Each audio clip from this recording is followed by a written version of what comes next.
These are my top tips if you're preparing to transfer into a brand new engineering program. If you're somebody who doesn't already have an engineering degree or engineering experience. I got my master's degree in chemical engineering at the age of 22, and I was shocked when I joined that graduate program how many people didn't already have engineering degrees. People going for their chemi masters had majored in biology, or maybe they majored in physics or something completely unrelated like finance, and then they just decided for whatever reason they were going to end up in engineering. A lot of people make this choice because it makes sense for them in their careers with what they want to do, with where they're at financially, but they tend to lack sufficient skills that are going to make that engineering process as easy and as seamless as possible. So these are the things that you should be paying attention to if you're preparing to make that change, whether that be into grad school or just into undergrad. Let's do it. If you're new here, my name is Alex. I'm the big brother that you never had, so hit the follow button. That way you won't lose this account. The big thing that most students will struggle with when they join engineering school, if they don't already have that background, is math. It's not really the science or the engineering stuff in particular. It's understanding how to do calculus, more specifically how to take good derivatives,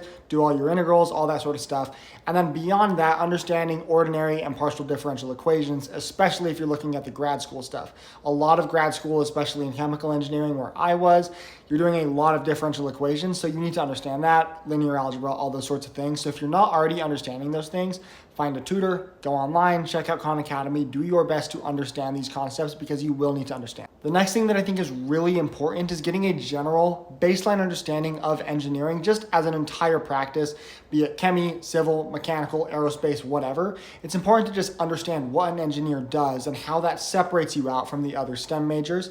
So again, a lot of people, when you're a freshman in engineering, that's the education that you're getting. But if you're coming in later, you probably miss that. So I would advise just hopping on YouTube and finding a bunch of videos that explain sort of the basics of what it looks like to be an engineer. And again, follow this account because I'm talking about that stuff all the time. This can be another great resource to help you understand that. And then I know it probably goes without saying, but stay on top of your assignments as much as possible. If you've been going through years and years of engineering school, you can kind of get away with putting things off to the side a little bit because you understand what the workload is like. You understand how to get on top of the work when you need to.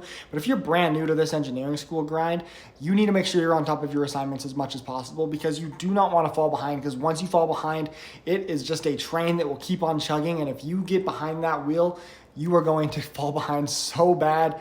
And I just don't recommend doing that. So just stay on top of your stuff, please. And if you're just kind of feeling lost with the whole thing, or like you don't really have a good group of people to be around in engineering school, go to the link in my bio. I have a community on a website called School that you can join and get around a bunch of other young engineers, engineering students, engineers just like yourself.